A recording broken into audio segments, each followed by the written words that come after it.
चलिए अब हम चलते हैं हमारा सेशन वह क्या बात है की ओर, जिसमें हम नित्य ही तत्व सूत्र का स्वाध्याय, शांति धारा, अभिषेक, पूजा पाठ, सुरक्षा चक्र के बाद स्वाध्याय को भी बहुत महत्व दे रहे हैं। सभी स्वाध्याय प्रेमी भव्य आत्माओं का आज के सेशन में बहुत बहुत स्वागत तथा सभी को जय जिनेन्द्र। करेंगे हम मंगलाचरण। बोलिए देवादिदेव आदिनाथ भगवान की जय। 24 तीर्थंकर भगवान की जय। तत्वार्थ सूत्र मोक्ष शास्त्र ग्रंथ की जय जय जय। मोक्ष मार्गस्य नेतारं भेत्तारं कर्म भूभूतां ज्ञातारं विश्वतत्त्वानां वन्दे तद्गुणलब्धये वन्दे तद्गुणलब्धये। बोलिए आचार्य उमा स्वामी महाराज की जय जय जय। हमारे गुरुवर परम पूज्य आचार्य विद्यासागर जी महाराज की जय। समस्त साधु संघ की जय जय जय। तथा हमारी सारी आरिका माताएं, छुल्लक जी, एलक जी, सभी को इच्छामी बदनामी करते हुए सभी का आहार निरंतराय हो, सभी का चातुर्मासानंद संपन्न हो, इसी भावों के साथ आगे हम बढ़ते हैं। हम जो देख रहे हैं 8 कर्म और उनके कर्मों के आश्रयों के कारण हमने कल तक देखा था। नाम कर्म हमने कल देखे थे और उसके आश्रयों के कारण हमने देखा था। नाम कर्म की 93 प्रकृति, उसमें जो मुख्य प्रकृति है वो तीर्थंकर नाम कर्म की है। तीर्थंकर नाम कर्म प्रकृति का बंध करने के जो आश्रयों के कारण है वो कल हमने देखे, जिसे हम 16 कारण भावना कहते हैं। धर्म तीर्थंकर मतलब जिसके द्वारा तीरा जाए, संसार समुद्र से पार हुआ जाए, ऐसे धर्म तीर्थ करने। दीदी एक मिनट में क्षमा चाहती हूँ, संतोष जी भाई साहब बोल रहे हैं कि कॉल करके बात करें आपसे या जूम पे बात करें, बोलो। अब ये स्वाध्याय शुरू हो गया, इसके बाद ही बात करते, कल बात स्वाध्याय की बात कर लेंगे वो फिर आप कर लेंगे।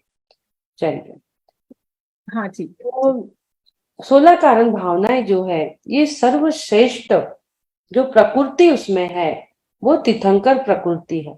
तीर्थंकर नाम कर्म प्रकृति है और आश्रयों के कारण उसमें बताया। हमें भी तीर्थंकर प्रकृति का बंध करने की भावना भाना चाहिए ताकि हम इस संसार से पार होने का जो मार्ग है उसे अपना सकते। तीर्थ और तीर्थ चलाने वाले तीर्थ की प्रवृत्ति जो कराते हैं, तीर्थ को जो बताते हैं, अपने दिव्य ध्वनि के द्वारा अपने तीर्थ को जो समझाते हैं, जो तीर्थ की प्रवृत्ति कराने वाले हैं वे तीर्थंकर कहलाते हैं। यानी जिसके द्वारा तीरा जाए, संसार समुद्र से पार हुआ जाए, ऐसे धर्म तीर्थ को कराने वाले तीर्थंकर कहलाते हैं। कल हमने उनके 16 कारण भावना तीर्थंकर प्रकृति के बंध को बहुत अच्छे से, बहुत लंबा सेशन चला और सब लोग उतने समय तक रुके रहे और हमने अच्छे से उसको समझा। तीर्थंकर जो होते हैं भरत, ऐरावत और विधेय क्षेत्र में होते हैं। भरत और ऐरावत क्षेत्र में उनके 5 कल्याणक होते हैं, ये तो नियम है। लेकिन विधेय क्षेत्र में जो तीर्थंकर होते हैं उनके कदाचित 2 और 3 भी कल्याणक होते हैं। जो 2-3 कल्याणक वाले हैं महाविधेय क्षेत्र ऐसा उसे कहा जाता है, जहां वो रहते हैं। 2 कल्याणक वाले, 3 कल्याणक वाले तीर्थंकर होते हैं। विधेय क्षेत्र महाविधेय क्षेत्र उन्हें कह दिया। इस प्रकार से हमने कल तीर्थंकर प्रकृति बंध कर्म के आश्रय जो नाम कर्म की 93 प्रकृति है उसमें से तीर्थंकर प्रकृति जो है वो हमारे काम की है, उसको हमने कल समझा था। आज हम चलते हैं जो अब हमारा गोत्र कर्म के ऊपर उसके जो आश्रयों के कारण है उसको हम समझेंगे। कल हमने नाम कर्म के आश्रयों के कारण समझे, आज हम गोत्र कर्म के आश्रयों के कारण समझेंगे और समय रहा तो फिर एक अंतिम अंतराय कर्म जो बच्चा है उसको भी हम ले लेंगे। तो आपके सामने शेयर करते हैं। गोत्र कर्म की बहुत महिमा है, जिसके कारण हमें उच्च कुल नीच कुल जो प्राप्त होते हैं, उच्च गोत्र नीच गोत्र, इसका कारण है गोत्र कर्म। और उसके बाद फिर अंतराय कर्म। तो है हमारे 2 बचे हुए हैं, उसको आज हम ले लेंगे। कल हमने ये 16 कारण भावनाएं पूरी समझी थी।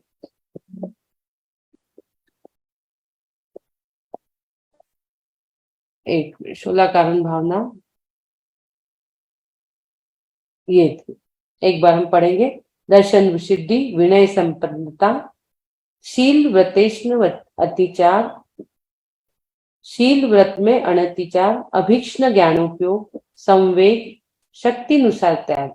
अभीक्ष्ण ज्ञानोपयोग, अभीक्ष्ण संवेग, शक्ति अनुसार त्याग, शक्ति अनुसार तप, साधु समाधि, वैयावृत्तकरण, अरहत भक्ति, आचार्य भक्ति, बहुश्रुत भक्ति यानी उपाध्याय भक्ति, प्रवचन भक्ति, आवश्यक परिहानी, मार्ग प्रभावना, प्रवचन वत्सलत्व, ये तीर्थंकर नाम कर्म के आश्रयों के कारण।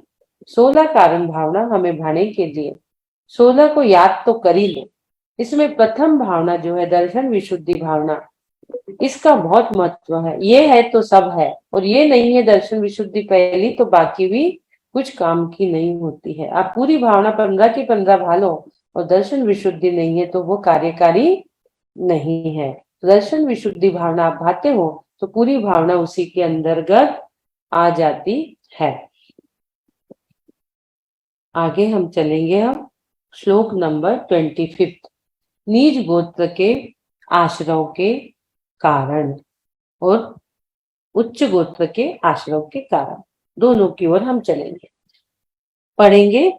परमात्म निंदा प्रशंसे सद सद गुणोच्छादनोद भावने च निचैर गोत्रस्य।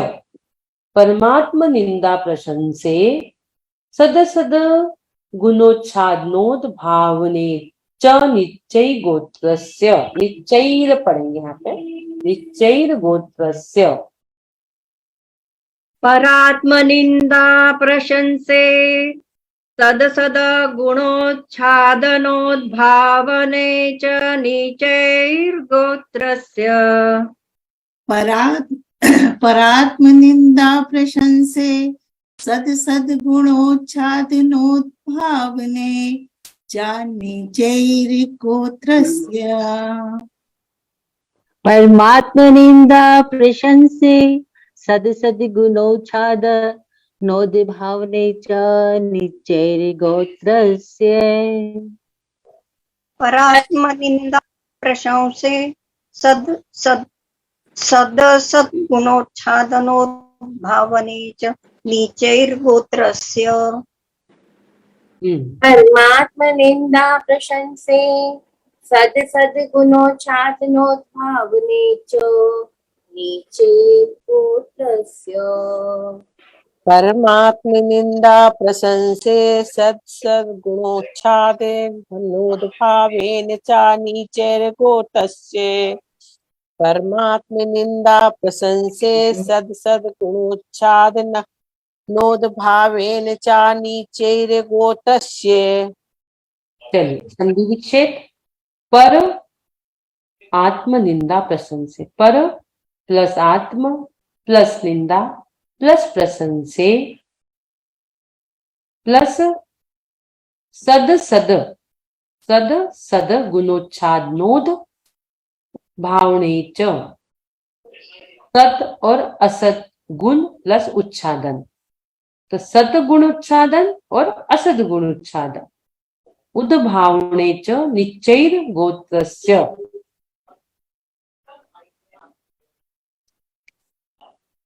शब्दार्थ। परनिंदा, दूसरों को दूसरे की निंदा। आत्म प्रशंसे, स्वयं की प्रशंसा यानी तारीफ करना दूसरों में। सदगुण, विद्यमान गुणों को। आच्छादन, ढाकना।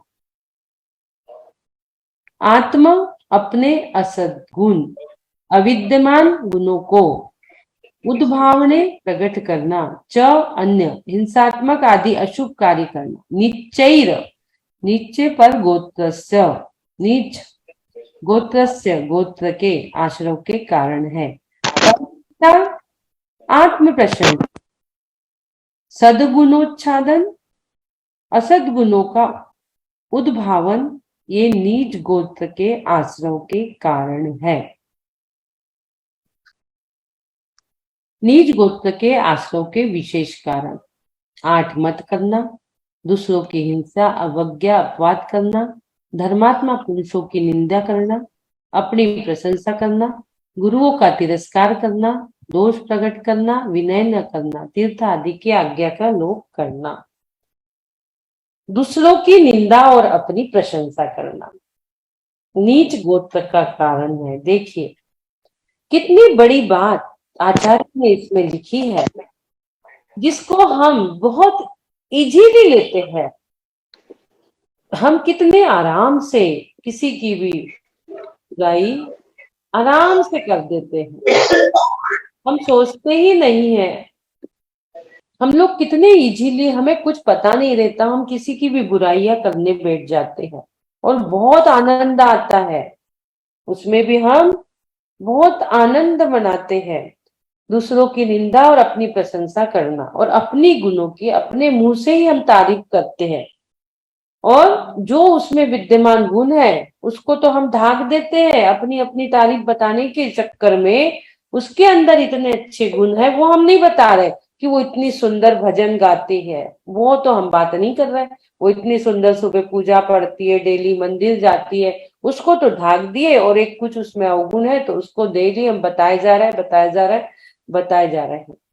हमने अपने अविद्यमान गुणों का प्रकाश कर दिए। अविद्यमान यानी जो गुण अभी हम में विद्यमान भी नहीं है, तो हम उस गुणों की बड़ी तारीफ करके जो हम में नहीं है उसको भी हम बता रहे हैं। नहीं, झूठ, सरासर झूठ बात है ये। जो गुण हम में है ही नहीं वो, और उसको बढ़ा चढ़ा के कोई काम हुआ, अरे वो मैंने ऐसा किया, मैंने वैसा किया, मैंने वैसा किया, उसको और बता रहे हैं। जो चीज आप में है ही नहीं, जो चीज आपने करी ही नहीं, उसकी तारीफ भी आप लेना चाहते हो। गुणों का प्रकाश करना नीच गोत्र कर्म के आश्रव के कारण है। हो, कितनी बड़ी बात आचार्यों ने यहाँ कह दी, सीधा नीच गोत्र में डाल दिया। उच्च गोत्र और नीच गोत्र, उच्च कुल, नीच कुल, गोत्र की बहुत महिमा है। 8 मत का करना, ज्ञानम कुजम कुलम जाति, एक गाथाती रत्न कर शावकाचार। ज्ञान का मत, कुल का मत, पूजा का मत, मैंने ऐसा किया, मैंने ऐसा किया, दूसरों की हंसी उड़ाना, अनादर करना, धर्मात्मा पुरुष की निंदा करना कि अरे वो क्या प्रवचन देते, उनके तो प्रवचन ही समझ में नहीं आते, वो तो ऐसे है, वो तो वैसे है। अपनी प्रशंसा, हाँ मैं इतना अच्छा बोलता हूँ, मैं इतना अच्छा करता हूँ, दूसरे भी क्या करेंगे, खुद की प्रशंसा। गुरुओं का तिरस्कार करना, दोष प्रकट करना कि वो तो 28 मूल गुण का पालन ही नहीं कर रहे हैं, वो तो ऐसी में रह रहे, वो तो ऐसा कर रहे, वो तो वैसा कर रहे हैं, उनकी विनय नहीं करना। तीर्थ आदि की आज्ञा का लोप करना, जो गुरुओं के द्वारा सच्चा दर्शन बताया है उन गुरु की आज्ञा का पालन नहीं करना। सच्चे देवगुरु शास्त्र को नहीं मानकर अन्य स्थान पे चले जाना, क्या हो गया, हम आज्ञा का पालन ही नहीं कर रहे। दूसरों की निंदा और अपनी प्रशंसा, एक सही लाइन में हम इसको बोलते हैं तो दूसरों की निंदा और अपनी प्रशंसा करना, यानी सच्चे झूठे दोषों के प्रकट करने की वृत्ति निंदा कहलाती है। निंदा क्या कहलाती है? सच्चे झूठे दोषों की प्रवृत्ति, जिसकी प्रवृत्ति ही ऐसी रहती है कि दिन रात से किसी की भी अच्छे गुण नहीं दिखना, उसको बुरा बुरा बुरा ही बोलना। और अपने कुछ गुण है भी नहीं तो भी अपने गुणों को क्या करना, प्रशंसा करके बताना झूठे झूठे। दूसरे की निंदा कर और पर दूसरों की निंदा करना पर निंदा। निंदा क्या हो गई, सच्चे झूठे दोषों को प्रकट करने की वृत्ति निंदा हो गई। अपने लैंग्वेज में बोलो चुगली, सीधा ये समझ में आ जाता है लोगों को, चुगली शब्द कि वो उसके चुगली कर रही थी, वो समझ में आ जाता है, झूठे दोषारोपण कर रही थी। यानी दूसरों की निंदा करना पर निंदा है। दूसरों के बारे में कुछ भी गलत सलत बोलना सब निंदा में आ गया। जो उसमें चीज है उसके गुणों को तो हम नहीं आच्छादित कर, उसके गुणों को तो हम नहीं उद्घाटित कर रहे हैं, उसको और आच्छादित कर दे रहा है अच्छी चीज। सच्चे झूठे गुणों को प्रकट करने की वृत्ति प्रशंसा कहलाती, और सच्चे या झूठे गुणों को प्रकट करने की कुछ भी उसमें पर में जो अच्छा है उस गुणों को हम प्रकट ना करके झूठे गुणों को प्रकट कर रहे हैं, और हमारे में जो चीज नहीं है उसको हम सच्ची बता रहे हैं। झूठ को सच और सच को झूठ, ये जो वृत्ति है ये प्रशंसा कहलाती है। अपनी तारीफ स्वयं मुंह मिट्ठू बनना, स्वयं की तारीफ स्वयं ने करना और दूसरों के अवगुण को करना, अपनी बढ़ाई करना आत्म प्रशंसा है। दूसरों के गुणों में हानि कर यह कहना कि इसमें कोई अच्छा गुण ही नहीं है, सदगुणोच्छादन एक शब्द आया है ना यहाँ पर, सदगुणोच्छादन हमने पढ़ा ना अभी इसमें, ये सदगुणोच्छादन ये क्या है गया, दूसरे के गुणों के होने पर भी वो नहीं कहना इसमें कोई अच्छा गुण नहीं है, इस प्रकार का कहना, ये ही सदगुणोच्छादन है। दूसरे में कोई दुर्गुण नहीं है फिर भी उस दुर्गुण को कहना, यह दुर्गुण का पिटारा है, इस प्रकार का कहना। अपने कोई अच्छे गुण नहीं है तथा यह कहना कि मुझ पे अनेक आश्चर्यकारी गुण है, मैंने ऐसा किया मैंने वैसा किया, ये असद गुणोद्भावन है। अपनी जो चीज नहीं है उसको कहना असद गुणोद्भावन, जिसने में दो चीज है उसको न कहकर उसकी विपरीत कहना वो सदगुणोच्छादन है। यानी इसमें कोई गुण ही नहीं है, लेकिन पूरे संसार में आपके यहाँ कोई एक पागल व्यक्ति भी है तो आप ये समझिए कि उसमें भी आप ढूंढोगे तो एक ना एक गुण मिलेगा। आपके दरवाजे पे भिखारी आया है उसमें भी आपको एक ना एक अच्छा गुण मिलेगा।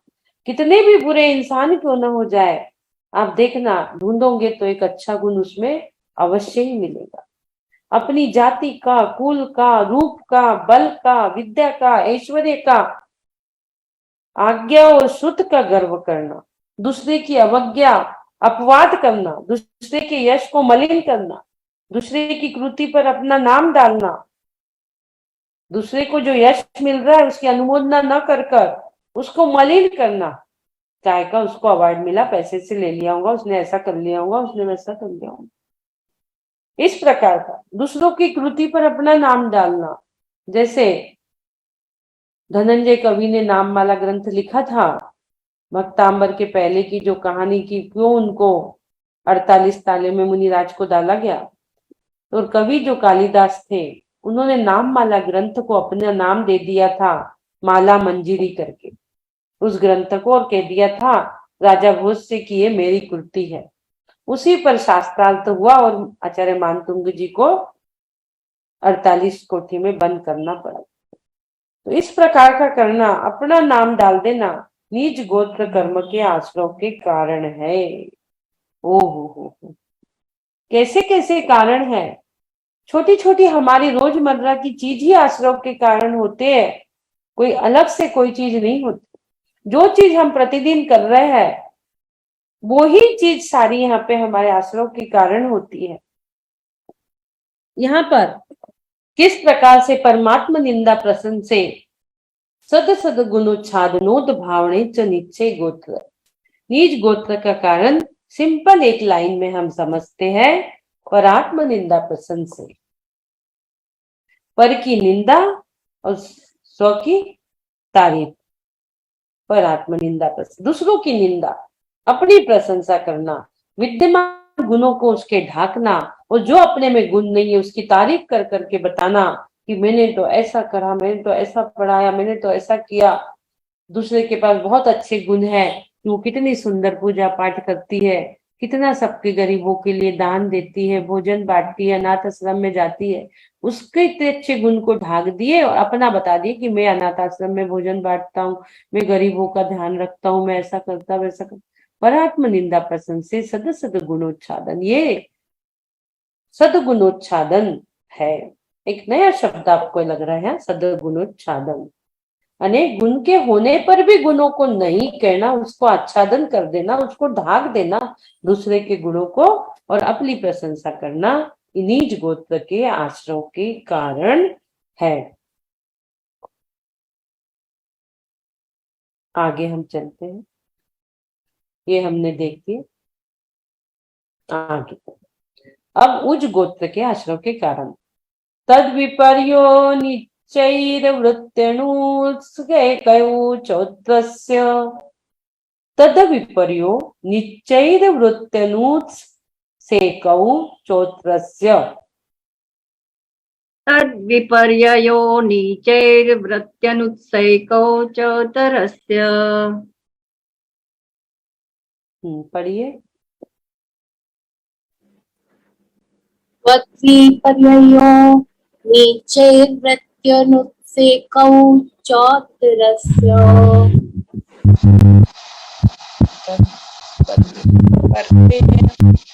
पढ़िए, आवाज नहीं आ रही।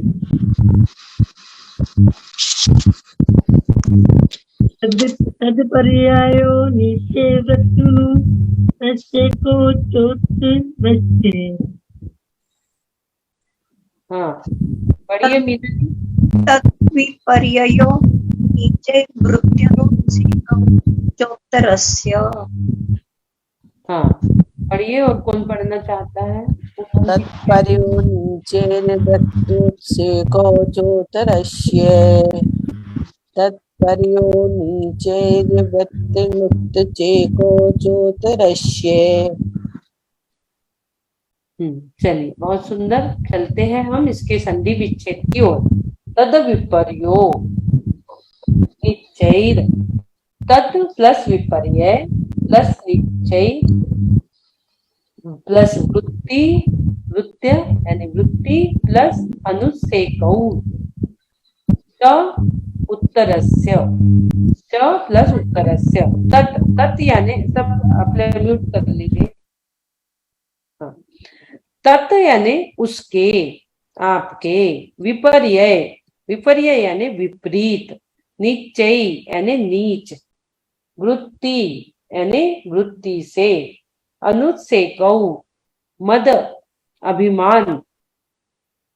देखो ये शब्द जो है नया शब्द है, अनुत्सेकौ यानी अभिमान, मद रहित, कौ यानी रहित, मद अभिमान रहित, उत्तरस्य उच्च गोत्र के आश्रय के कारण है। अर्थ क्या हो गया? इसके विपरीत, अर्थात हमने जो अभी पहले नीच गोत्र के कारण देखे उसके विपरीत, अर्थात पर प्रशंसा, आत्मनिंदा, सद्गुणों का उद्भावन, असद्गुणों का उच्छादन, नम्र वृत्ति, अनुसेक के, ये उच्च गोत्र के आश्रय के कारण है।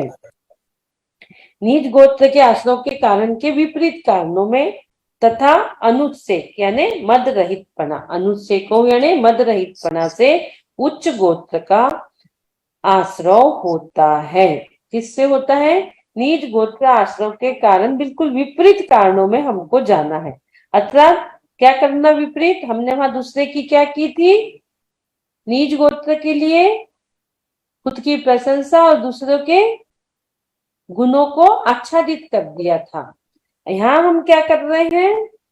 दूसरों के गुणों की बहुत प्रशंसा कर रहे हैं। हाँ, वो कितना अच्छा भजन गाती है, वो कितना अच्छा बोलती है, उसके गुणों का हम प्रशंसा कर रहे हैं और अपनी निंदा कर रहे हैं कि अरे यार हमें तो आता ही नहीं इतना अच्छा भजन गाना।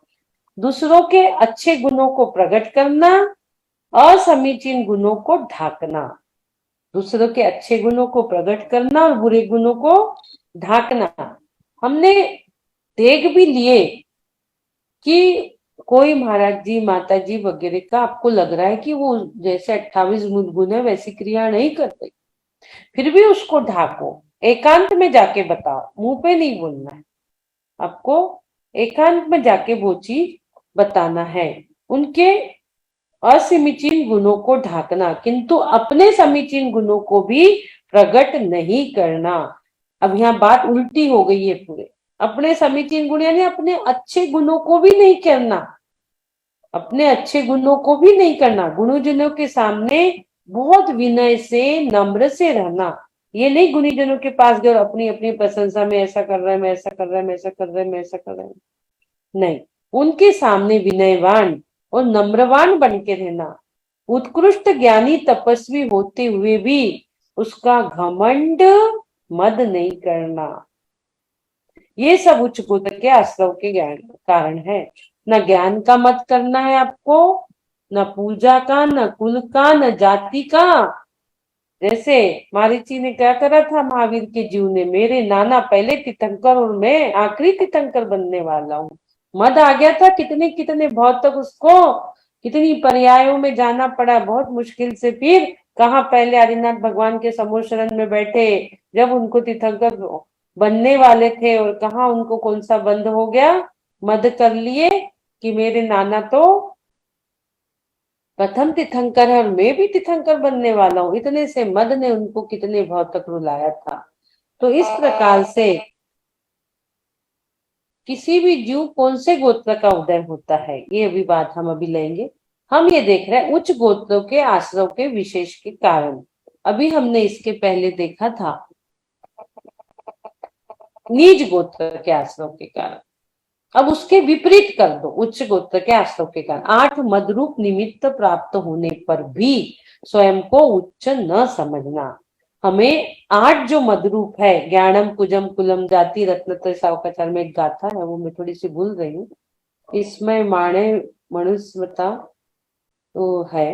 तो ज्ञान का, कुल का, जाति का, रूप का, बल का, विद्या का, ऐश्वर्य का, आज्ञा का, श्रुत का गर्व करना, मैं इतने शास्त्रों का ज्ञाता हूँ, मैं तो प्राइम मिनिस्टर का बेटा हूँ, मैं तो इतनी भाषा का विद्या का जानने वाला हूँ।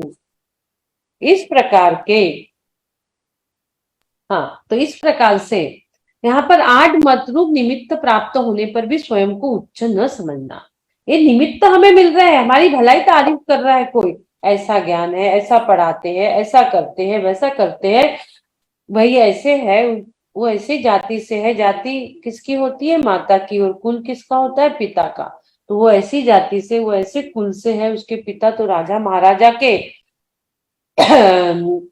परिवार से है, उनकी माँ तो इतने बड़े खानदान से है, इतने पैसे वाले, इतने प्रॉपर्टी वाले हैं। इस प्रकार के मद रूप निमित्त आपको प्राप्त हो रहे हैं, फिर भी आप उसको घमंड नहीं कर रहे हैं, तो आपको उच्च गोत्र की प्राप्ति होगी, वरना चले जाएंगे नीच गोत्र में। गोत्र की बहुत महिमा है। उच्च गोत्र रहेगा, आपके भाव भी ऊंचे होंगे। मैं पूरी दुनिया घूमती हूँ, मैं देखती हूँ जितने भी बड़े बड़े लोग पैसे वाले, उनमें विनयवान नम्रपना तो रहता ही है, लेकिन विद्या सरस्वती लक्ष्मी मैं कहती हूँ क्या सब इन्हीं के पास है क्या? उनके बच्चे भी इतने इंटेलिजेंट, क्या क्या कर रहे, क्या क्या पढ़ रहे। लक्ष्मी भी है, विद्या भी है, सरस्वती भी है, क्या सारी चीजें इनके पास है? उनके बच्चे भी इतने पढ़ने में होशियार। अब एक आधी अपवाद हो जाता है कि कोई बिगड़ जाए ज्यादा पैसे से, लेकिन मैं पूरी दुनिया में इतने मैंने प्रोग्राम दी हूँ, तो मैं देखती हूँ जितने भी बड़े बड़े पैसे वाले लोग, बड़े बड़े लोग हैं, उनके यहाँ सारी चीजें पलती है भाई।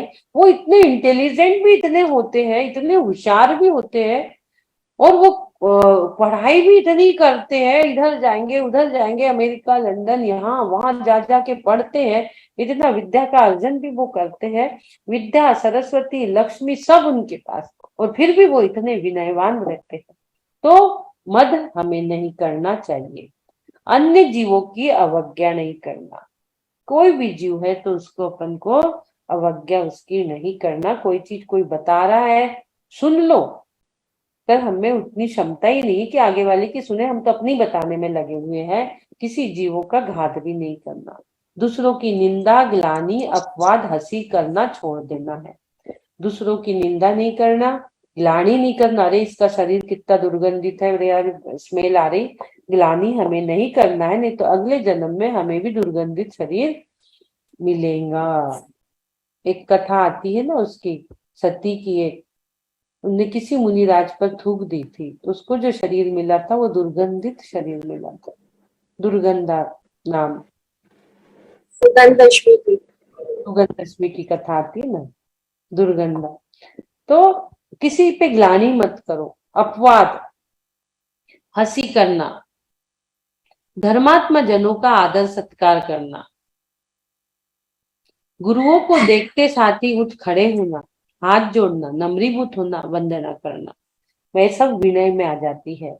जैसे ही गुरु आए हम खड़े होके अभिवादन करते, ताली बजा के जयकारा लगाते हैं गुरुओं का, तो उसमें हमें क्या होता है, उच्च गोत्र का बंध होता है। गुरु मंच पे आ रहे हैं, आचार्य श्री, सब खड़े हो जाते हैं और बहुत अच्छा जयकारा लगा, जय हो जय हो जय हो जय हो का नाद पूरा पंडाल गूंजने लगता है। ये क्या है, विनय है। और हाथ जोड़ के सब नम्रीभूत होते हैं, वंदना करते हैं। इस काल में जो गुण दूसरों में नहीं पाए जाते, वे अपने में होने पर भी अभिमान नहीं करना। आगे वाला नहीं बोल सकता, नहीं पढ़ा सकता, नहीं उच्चारण कर पा रहा है संस्कृत के श्लोक का, तो दूसरों में वो नहीं है गुण, तो और हम में वो है। हम बहुत अच्छा पढ़ ले रहे हैं, राग से पढ़ ले रहे हैं, हम बहुत अच्छा पढ़ा ले रहे हैं। इस प्रकार का अभिमान हमें नहीं करना है। धर्म के कार्यों में परम हर्ष होना। कभी भी धर्म करो, धर्म योगी के बिना, धर्मात्मा के बिना धर्म नहीं होगा। लेकिन वो धर्म हमें कैसे करना है, परम हर्ष के साथ करना है। तो हमें क्या करना है, धर्म के बिना, धर्मात्मा के बिना धर्म नहीं होगा। लेकिन वो कैसे करना है, परम हर्ष के साथ, हमें हंसते गाते करना है, परम हर्ष के साथ हमें करना है।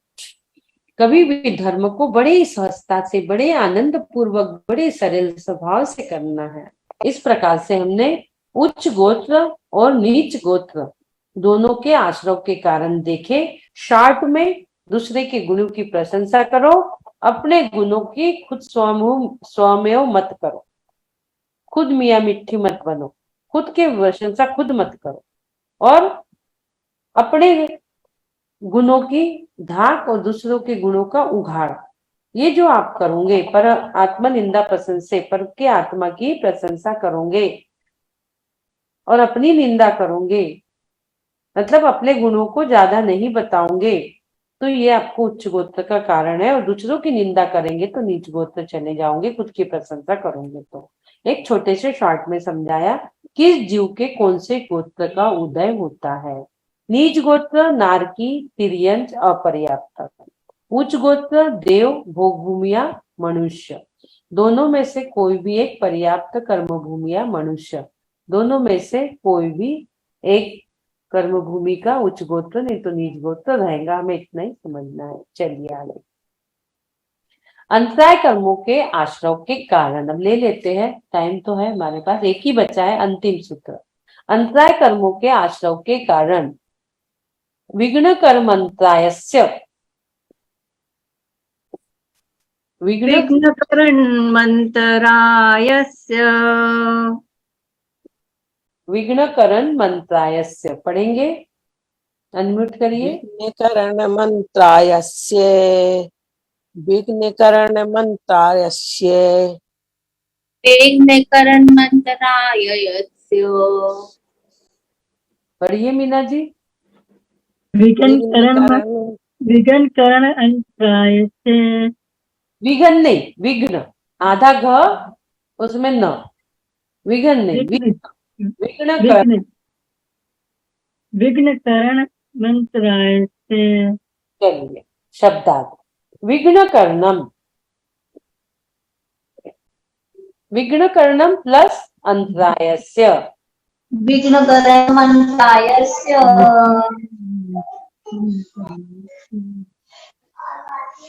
हो गया? और बस विघ्न की आवाज आ रही है। विघ्नमन्तरायस्य हाँ, सब लोग अपना म्यूट कर लीजिए, आवाज हो रही है। चलिए, शब्दार्थ। विघ्न करणम, विघ्न डालने से।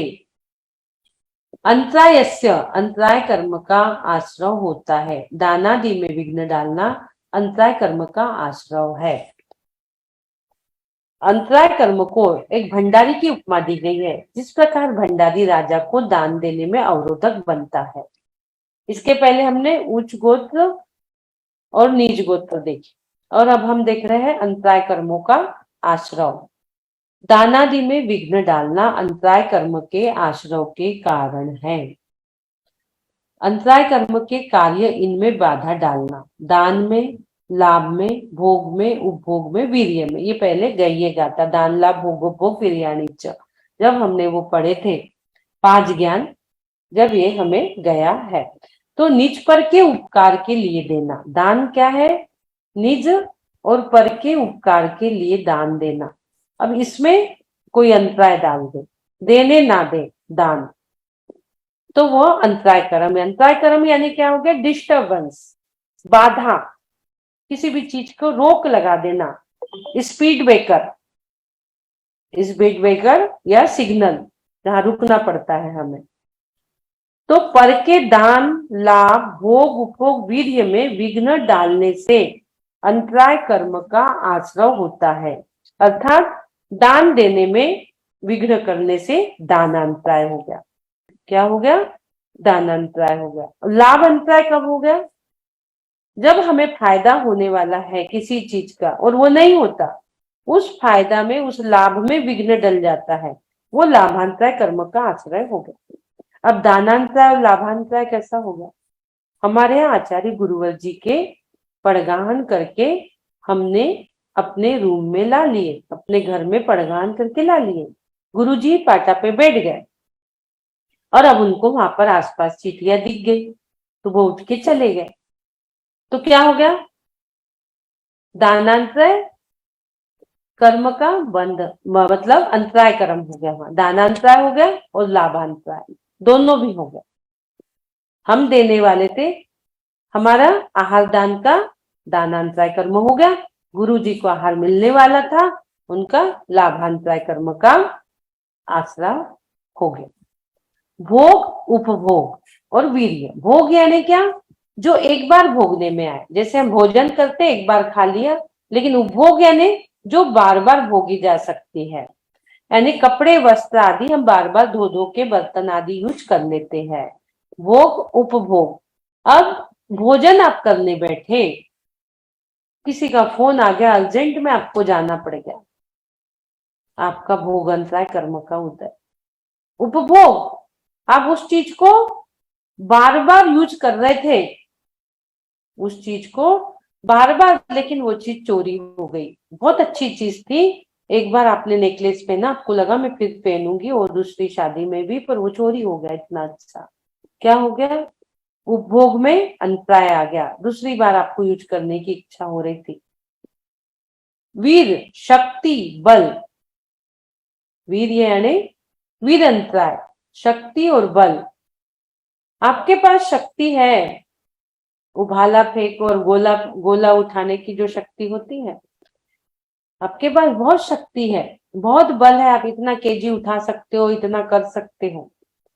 लेकिन आपका सिलेक्शन ही नहीं हुआ, उस कंपटीशन में आपका सिलेक्शन नहीं हुआ, जो वेट लिफ्टिंग वाला होता है ना, वजन उठाने वाला। तो आपका अंतराय, वीर अंतराय हो गया। आपके पास शक्ति है, बल है, आपके पास उपास करने की भी शक्ति है, आपके पास उपास करने का बल है, लेकिन आपको व्यवस्थित उसकी जगह नहीं मिल पा रही, या पूजा नहीं कर पा रहे हो, या उपास करना है लेकिन आपकी कुछ ऐसी मजबूरी आ जा रही है कि आप नहीं कर पा रहे हो। घर के लोग चिल्ला दे रहे हैं कि आप बीमार हो जाओगे। शक्ति तो है पर उस चीज को नहीं कर पा रहे। क्या हो गया? वीर अंतराय कर्म हो गया। किसी के लाभ में बाधा डालने से लाभांतराय, दान में बाधा डालो दानांतराय, भोग में बाधा डालो भोगांतराय, उपभोग में बाधा डालो भोगांतराय, वीर में बाधा डालो वीर में। इस प्रकार से अंतराय कर्म यानी डिस्टर्ब वन, इसको भंडारी की उपमा दी गई है, क्योंकि भंडारी दरवाजे पे खड़ा रहता है जहां आजा राजा का भंडार रहता है, और वो राजा को क्या करता है, क्यों इतना दे रहे हो, दे दिए ना आज, अब मत दो, इतना तो उनको दे दिए। क्या करता है, ब्रेक लगा दे, वहां पर भंडारी ब्रेक लगा देता है। तो इस प्रकार से अंतराय कर्म में बाधा डालना। इस प्रकार से हमने 8 कर्मों के आश्रय के कारण देखे। नीच गोत्र उच्च गोत्र की जो उपमा थी वो कुम्हार का चाक, जैसे कुम्हार को मट्टी मिल गई, वो क्या करता है, ऊंच नीच घड़े, अच्छे बुरे छोटे बड़े सब प्रकार के घड़े बनाते हैं, तो उसको कुम्हार की उपमा दी गई है। नीच गोत्र उच्च गोत्र को, अंतराय कर्मों को भंडारी की उपमा। 8 ही कर्मों की उपमा हमने बताए थे, ज्ञानावरण दर्शनावरण सब 8 कर्म की 8 प्रकार की उपमा। और सूत्र नंबर 10 से हमारा जो शुरू हुआ, तो आखिरी 27 तक के सूत्र में हमने कर्मों के आश्रय का जो कथन किया है उसको अच्छे से समझा।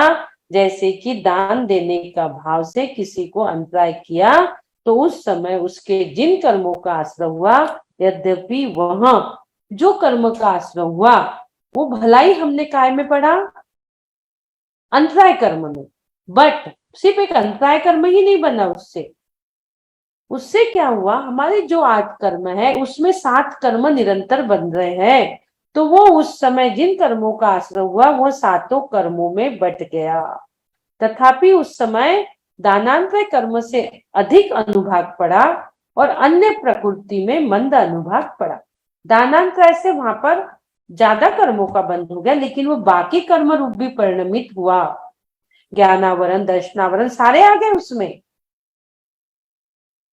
मोड़ी अंतराय सब आ गए। मोह के वश आपने रोका ना, आपको ज्ञान नहीं था इसलिए रोका ना, आपको दर्शन की महिमा नहीं पता थी इसलिए रोका ना, ज्ञान दर्शन सब आ गए। रोकने से आपने नीच गोत्र का बंद कर लिया और नाम कर्म बिगड़ गया आपका। आपको जो सुंदर शरीर दान लाभ से मिलने वाला था, अच्छा मिलने वाला था, गोत्र सारी चीज पे इफेक्ट हो गया, उसका इफेक्ट सारी चीजों पे हो गया, 7 ही कर्म पे। और उस समय यदि आपका आयु कर्म बनने वाला है तो उसका इफेक्ट आयु कर्म पे भी होगा, यदि वो त्रिभाग आपका चल रहा है तो 8 भी कर्म का बंध होता है।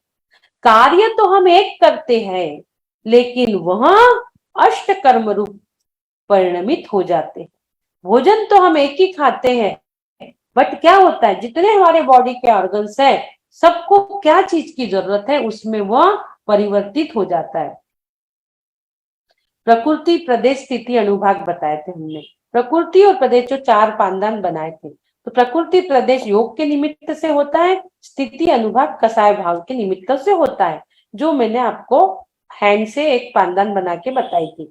तो स्थिति प्रकृति प्रदेश जो होता है मन वचन काय की योग की क्रिया है, स्थिति अनुभाग जो होता है कसाय भाव होता है। तो प्रकृति यानी क्या हो गया, जो 8 कर्म रूप है वो प्रकृति हो गई, जो 8 कर्म है वो प्रकृति होगी। तो वो 8 कर्म की जो प्रकृति का जो आश्रय का कारण हमने देखा, उसको हमने यहाँ अच्छी तरह से समझा।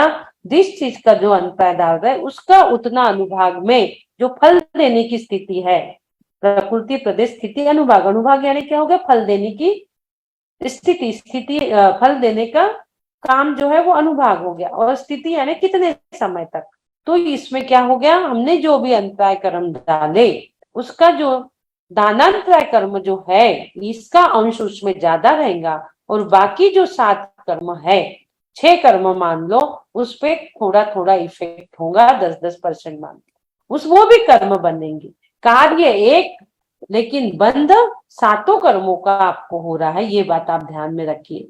ये मत सोचिए मैंने दान देने से रोका मेरा एक ही कर्म बना, आपने 7 कर्म एक साथ बांध लिए। कैसे, आपके यहाँ बगीचे में नींबू भी लगा है, आम भी लगा है, मिर्ची भी लगी है और करेला भी लगे हैं। कड़ू भी लगा है, मीठा भी लगा है, चटपटा भी, तीखा भी, सब लगा। क्या सबके लिए आप अलग अलग पानी देते हो? करेला के लिए कड़ू पानी दे रहे हो, आम के लिए शक्कर मिला के बगीचे में पानी डाल रहे हो, नींबू के लिए खट्टा पानी डाल रहे हो? नहीं, पानी तो आप एक ही डाल रहे हो षटक से पूरा, पर वो सब रूप परिणमित हो रहा है। आम में जाके मीठा हो रहा है, नींबू में जाके खट्टा हो रहा है, मिर्ची में जाके चरपरा हो रहा है, करेले में जाके कड़ू हो रहा है। इसी प्रकार से कार्य तो हमने एक किया, दान देने से राजा को रोक दिया या किसी को भी रोक दिया, दानांतराय कर्म का अंश तो आपको ज्यादा लगा, उसका अनुभाग ज्यादा बंधा, बाकी कर्म पे भी उसका इफेक्ट होके बाकी कर्मों का भी बंध आपने कर लिए। 7 कर्म आपके निरंतर बन रहे हैं, कार्य एक। लेकिन इसलिए हमें हर पल बहुत सोच समझ के अपने कार्य को करने की हैबिट बना लेना चाहिए। हमें अच्छे से समझना है कि तीर्थंकर प्रकृति के बंध के आश्रय के कारण, बार बार सुनिए ताकि हमें भी तीर्थंकर प्रकृति का बंध हो। हे मित्र, आप इस प्रकार की भावना निरंतर रखिए। यह जीव जितना परिश्रम आजीविका के लिए करता है, यानी अपनी आजीविका चलाने के लिए हम जितना परिश्रम करते हैं, 8 घंटे की जगह 12-12 घंटे आजकल के बच्चे काम कर रहे हैं, सुबह 6 से शाम के 9-10 बजे तक। आजकल के लोगों का ऐसा ही पैटर्न हो गया, जबकि धर्म अर्थ काम मोक्ष, मोक्ष नहीं है। और आपका जो पुरुषार्थ है 8-8 घंटे, 8 घंटे धर्म बताया है, 8 घंटे आपकी आजीविका चलाने के लिए काम भी बताया है, और आज 8 घंटे धर्म अर्थ और 8 घंटे काम, 8-8 घंटे तीनों आपका सोना बैठना ये सब काम में आ गया। अर्थ कमाने के 8 घंटे, 8 घंटे धर्म के, सोना उठना बैठना नहाना 8 घंटे, इस प्रकार से उसको हमने बांटा है। लेकिन आजकल क्या करे, आजीविका चलाने ही मेन हो गया है, सिर्फ पैसा कमाना, बाकी सारी चीजें, रिश्ते नाते धर्म कर्म सब गौण हो गया। सिर्फ एक ही उद्देश्य लेके आगे बढ़ रहे हैं आजकल के लोग कि बस हमें पैसा कमाना, और दूसरा कोई उद्देश्य नहीं है। तो जीव जितना परिश्रम इस आजीविका के लिए करता है, उसका दशांश, उसका इतना सा भाग भी उसने अपने आत्मा के लिए कर लिया, तो शीघ्र ही जीव सुलट जाएगा और संसार छूटने से ज्यादा देर नहीं लगेगा। दशांश, बिल्कुल इतना सा भाग आप अपने आत्मा के लिए दे दो उसमें से। इस जीव को स्वयं अपनी आत्मा पर प्रेम है ही नहीं, है क्या? अपनी आत्मा पे इस जीव को प्रेम ही नहीं है, अन्यथा इसके उपकार का पुरुषार्थ अवश्य ही करता। यदि अपने आत्मा को अपनी मानता तो इसके साथ अन्याय अनीति अभक्ष नहीं करता और नरक निगोज में इसको दुख भोगने के लिए नहीं छोड़ता। लेकिन इसे अपने आत्मा से प्रेम ही नहीं, इसके उपकार का पुरुषार्थ करता ही नहीं है, अपने आत्मा पे उपकार ही नहीं करता। हे मित्र, आत्म सुख चाहते हो तो इंद्रिय सुख को छोड़ दो और मोक्ष का पाथेय धर्माचरण जो माँ जिनवाणी हमें दे के गई है, क्या दे के गई है माँ जिनवाणी हमें? पाथेय रत्नकरण, करंडा काय का, सम्यक दर्शन, सम्यक ज्ञान, सम्यक चारित्र रूपी 3 करंडे भर दिए हैं, लेकिन कभी खोल के नहीं देखते। और किसी ने हमारे टेबल पर काजू किशमिश बादाम के करंडे लाके रख दिए, धक से खोले। लेकिन माँ दिनवानी ने जो रत्नत्रय रूपी पाथे भर के रखा है, उसको खोलने की हमारे पास फुर्सत ही नहीं है। मोक्ष का पाथे धर्माचरण ही है, इसको अंडरलाइन दिस माइंड, अपने माइंड में अंडरलाइन कर लो। यदि मोक्ष और सच्चा सुख चाहते हो, आकुलता बिन माही शिव मग लागे चाहिए। आकुलता बिना आप कोई चीज चाहते हो जहां आकुल व्याकुल परिणाम ना हो। कल प्रमाण सागर महाराज जी से शाम को एक ने क्वेश्चन किए थे, महाराज जी नहीं किए थे, जिसने का समाधान सुना हो तो पता हो, बहुत अच्छे अच्छे क्वेश्चन होते। थोड़ा सा डिस्टरबेंस हो गया था। हमारी बात कहाँ चल रही थी कि कल एक क्वेश्चन आया था, महाराज जी ने कहा था कि लोग उपास व्रत नियम करते फिर उनके परिणाम आकुल व्याकुल हो जाते हैं, तो वो धर्म से विमुख हो रहे हैं। ब्रह्मा सागर जी ने बहुत अच्छा उत्तर दिया।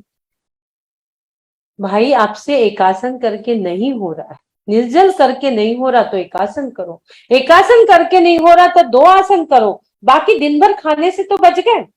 2 बार खाओ, 4 बार स्वाध्याय करो। इतनी अच्छी बात ब्रह्मान सागर जी ने कल कही थी।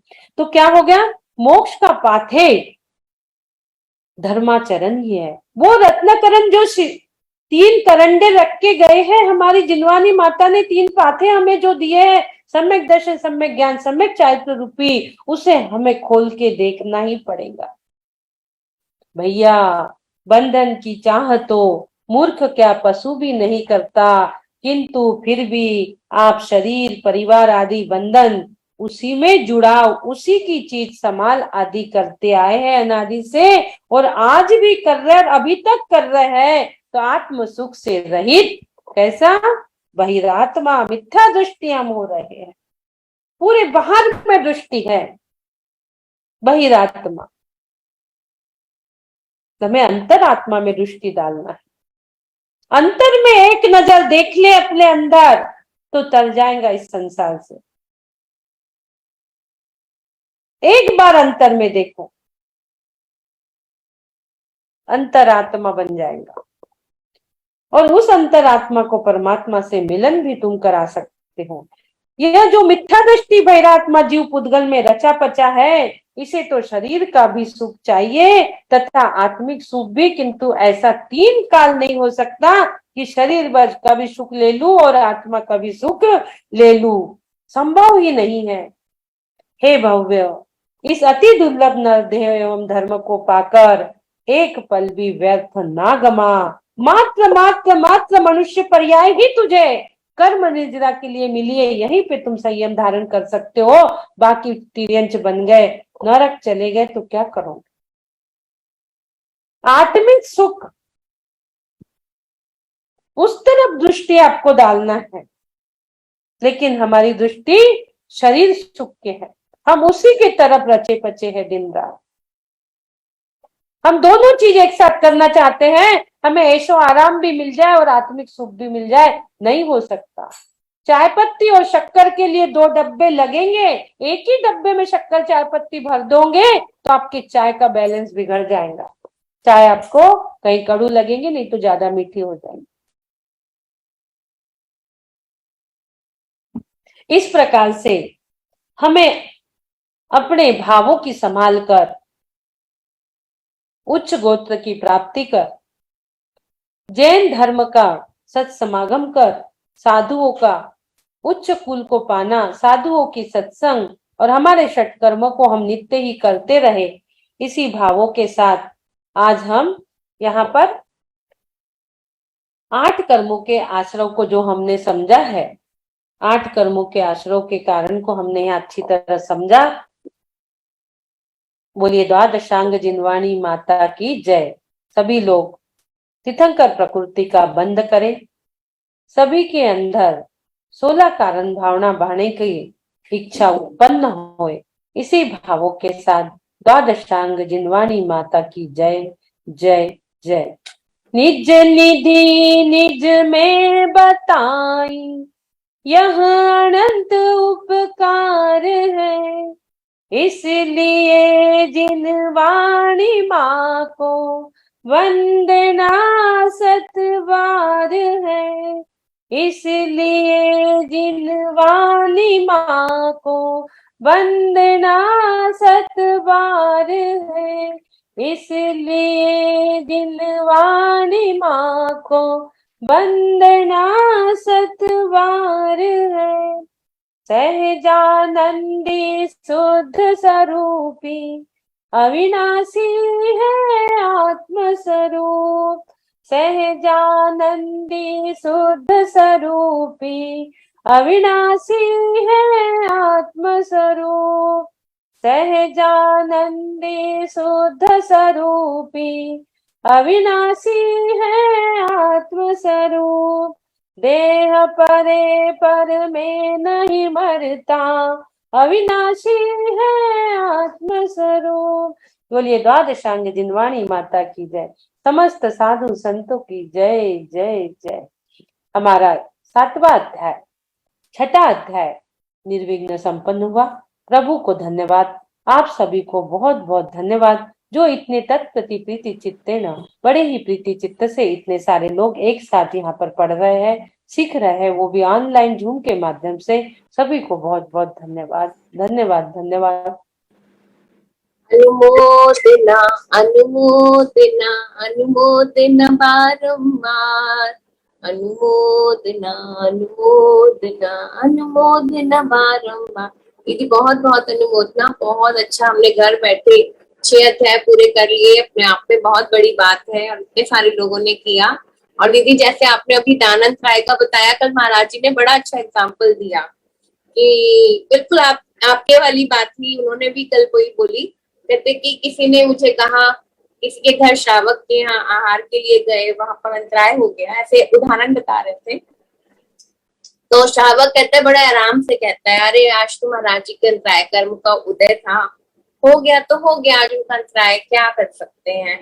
तो कहते हैं अगर महाराज जी के अंतराय कर्म का उदय था, भोग अंतराय को उदय था, तो तुम्हारा भी तो दान अंतराय का उदय आया कि तुम दान नहीं कर पाए, सब कुछ करने के बाद भी तुम गुरु को पढ़ा के भी ले आए, इतनी कठिन विधि को पूर्ण करके घर तक लाने के बाद भी तुम उनको दान नहीं दे सके, उनकी अंजलि में आहार नहीं करा सके, तुम्हारा तो उससे भी बड़ा अंतराय था कि तुम दान नहीं कर सकते। तो यही बता रहे थे महाराज जी का लाभंता है, उनके तपसा निर्जराज, उनके तप इतने होते हैं, उनके अंतराय कर्म मतलब निर्जरा हो जाती है कर्मों की। लेकिन हमारे पास उतना तप नहीं है, तो हमें एक बार कर्म बांधने के बाद उसकी निर्जरा करने के लिए बहुत समय लगता है। महाराज जी के तो तप से निर्जरा हो जाती है, तुरंत हो जाएंगी उनकी। तो तप में लीन हो गए, भूल गए, वो तो समय था उतना भोजन लेने का, वो समय निकल गया, फिर कहाँ कुछ उदात्तुषा कुछ नहीं रहते।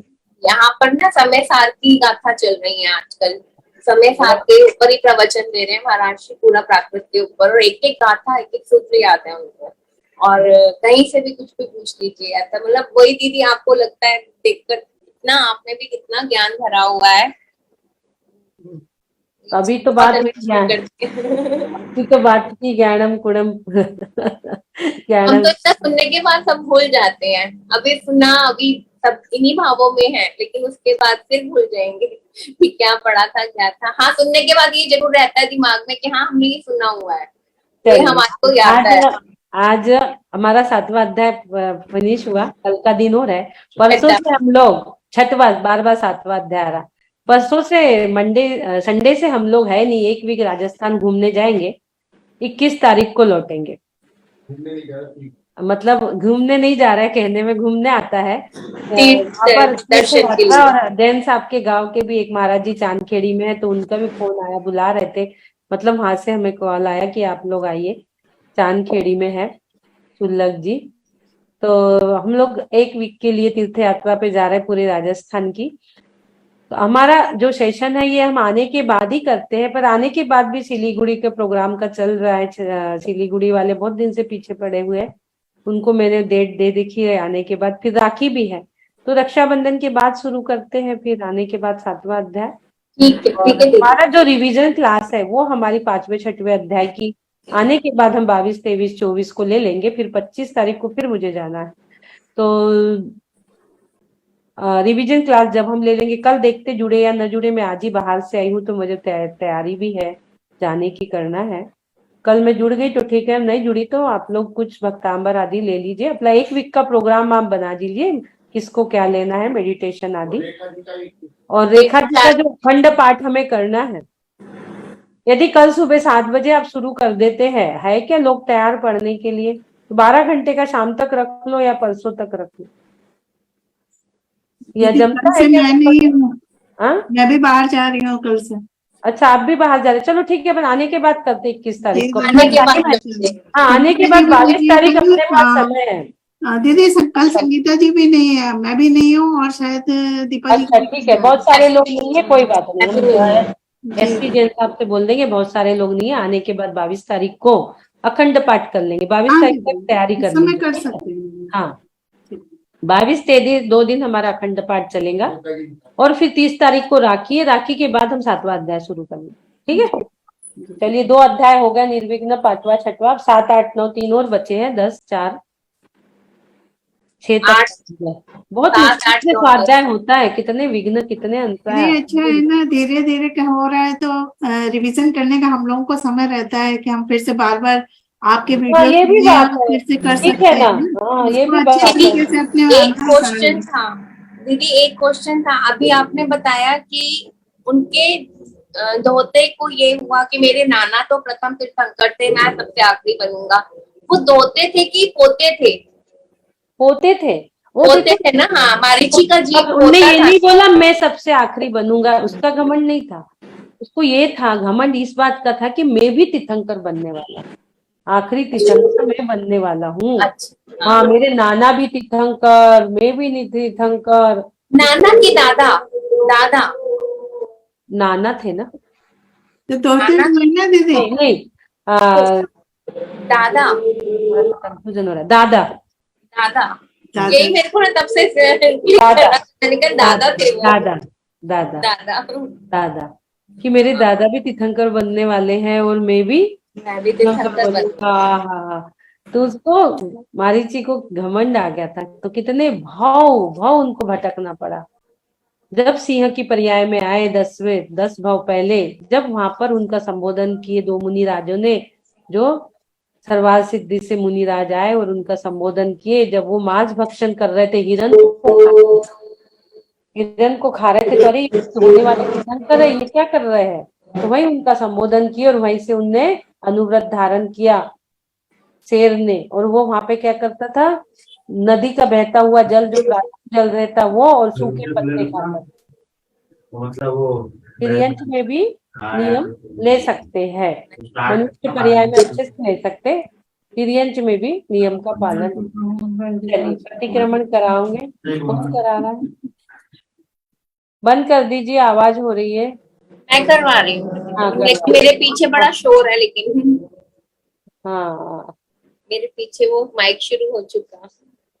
नमन करूं श्री अरिहंतों को, सिद्धि प्रभु भगवंतों को, आचार्यों का उपाध्यायों को, शिवपथगामी संतों को। अरज सुनो जिन राज हमारी, हमने पाप किए अति भारी। विषय कषायों के वश होकर, हिंसा चोरी की जारी। एक इंद्रिय आदि जीवों का, घात किया बिन किए विचार। बिन छाना पानी निश भोजन, कंद मूल खाए बहु बार। नहीं किया सद्धर्म का सेवन, देव शास्त्र गुरु का श्रद्धान। मिथ्यातम अज्ञान भाव से, भीति पर आए भगवान। भक्षा भक्ष निरंतर खाया, यत्न बिना कीने बहु काम।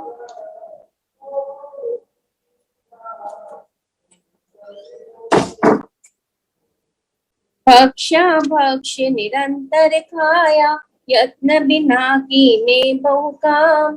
साबुन क्रीम लिपस्टिक शैम्पू, आदि से चमकाया चाम। उठने चलने खाने पीने, सोने में भी पाप हुए। धन अर्जन घर गाड़ी हेतु, उन्हें अनेकों पाप किए। हे जिनवर तुम करुणाधारी, वीतराग हो हितकारी। चरण शरण में आन पड़ा हूँ, पाप हरो करुणाधारी। दोष हमारे क्षमा करो जी, हमको दो सद्बुद्धि महान। प्रायश्चित दो हमें हे गुरुवर, हो जाए मेरा कल्याण। हो जाए सबका कल्याण, हो जाए सबका कल्याण। सभी 9 बार नमोकार मंत्र की जाप कर लेंगे प्रायश्चित स्वरूप। ओम नमः सबको क्षमा, सबसे क्षमा, उत्तम क्षमा। जय श्री सभी को। जय दीदी चरण स्पर्श। जय सभी को। दीदी मंगल करें। दीदी रीड करें हम लोग। हाँ एंड करते, मंगल करते। आपकी यात्रा मंगलमय हो दीदी, आपके लिए शुभकामनाएं। हाँ धन्यवाद, थैंक यू।